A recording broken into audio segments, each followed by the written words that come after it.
Good day everyone! Welcome to our new exciting episode of Science for Life! Our objective for today's lesson is to describe the different ecological relationships existing in our ecosystem. Before we proceed further to our lesson, allow me to introduce to you our visitor for today. His name is Boots. Boots is a tropical monkey and one of the best friends of Dora the Explorer. However, today, Boots is very sad because he cannot remember the difference between biotic and abiotic components of the ecosystem where he lives. Shall we help Boots in differentiating biotic and abiotic components of his home?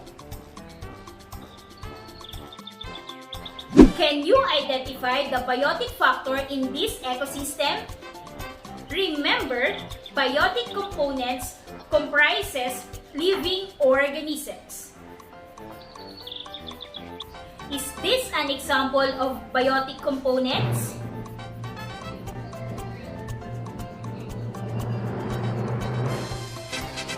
Correcto!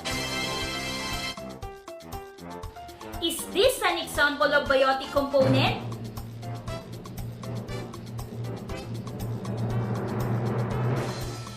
Perfecto! Is this an example of biotic component?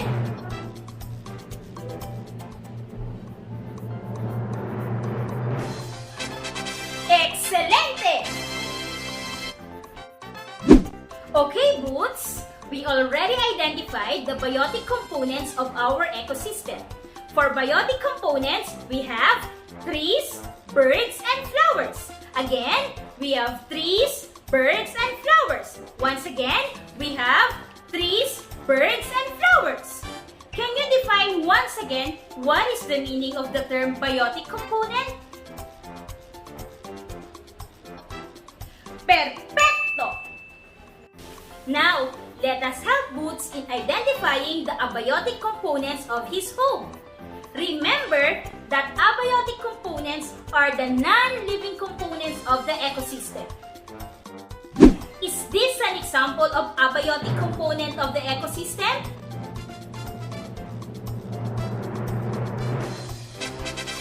Correcto! Is this an example of abiotic components of the ecosystem?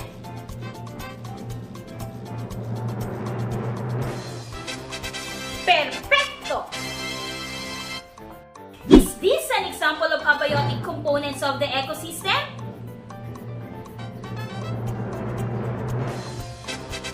Excelente! Okay, Boots, now we have filled out the table with an example of abiotic components. For abiotic components, we have rocks, soil, and sand. Again, rock, soil, and sand. One more time, we have rock, soil, and sand. We are now done in helping Boots finding his way back into his home. Bye-bye, Boots!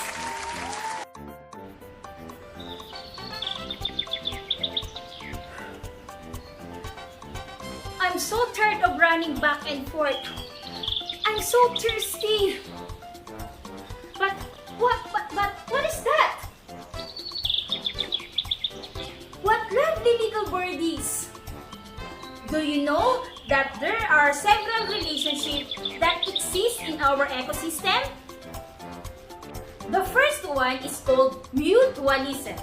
The word mutual means both. Mutualism is a kind of relationship wherein both organisms are benefited from one another. These birds and the trees are exhibiting a mutualistic kind of relationship. Can you tell me how? Correct! The trees provide support and food for the bird, while the bird protects the trees against parasites like this. Oh no! What a nice view! Wow! Look at that! A plant in a tree. That is another kind of relationship. The trees provide support for the plant, but the trees don't get anything from the plant. One is benefited while the other is unaffected. That relationship is called commensalism. Repeat after me. Commensalism. Very good. What is that sound? Oh, I need to run for a while. There is a big jaguar.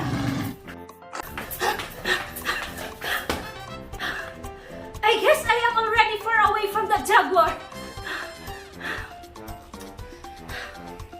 That jaguar and me actually showed another kind of relationship, wherein the jaguar benefited by eating weak organisms like me.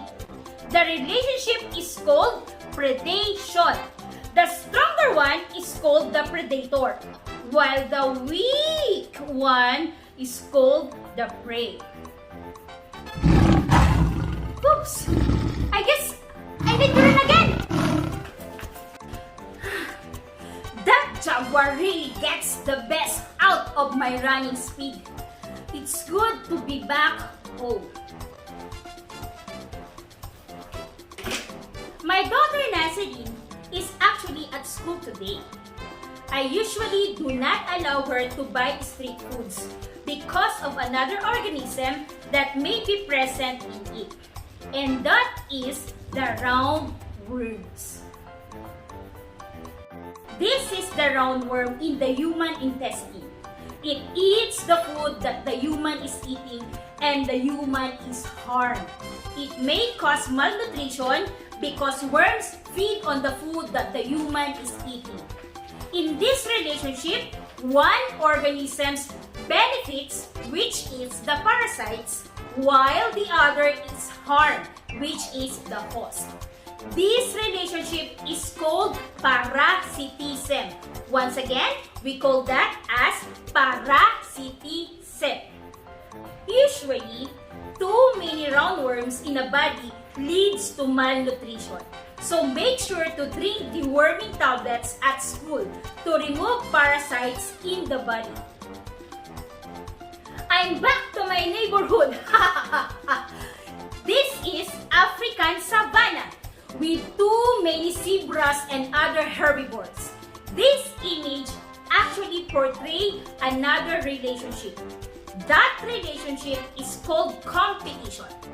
The organisms are either competing for food, sunlight, space, shelter, and other things important for survival. Did you enjoy our trip for today?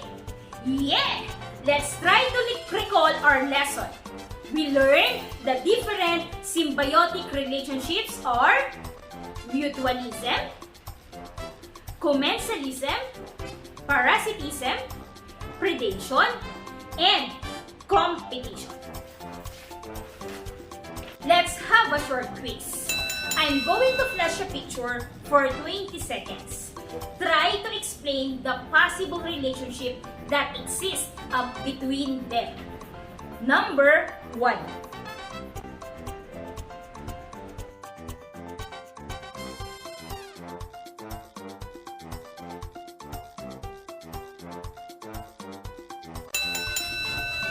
Predation. Because the tiger eats the gazelle. The tiger is the predator while the gazelle is the prey. Number 2.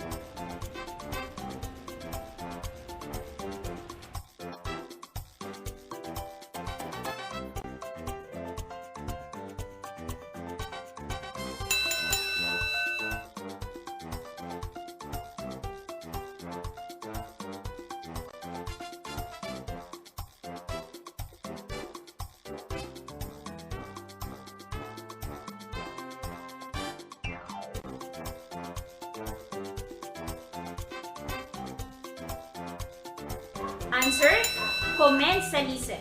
Because the remora gets a free ride from the shark while the shark is unaffected. Number 4.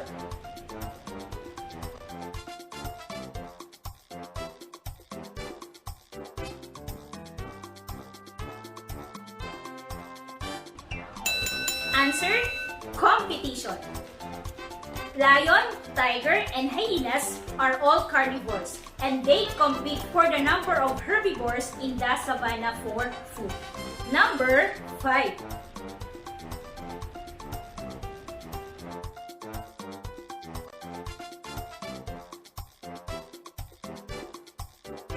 Answer, parasitism. Because the mosquitoes feeds on the human blood while the human is affected because we might get sick or ailments from mosquito bites. Wow! No sweat!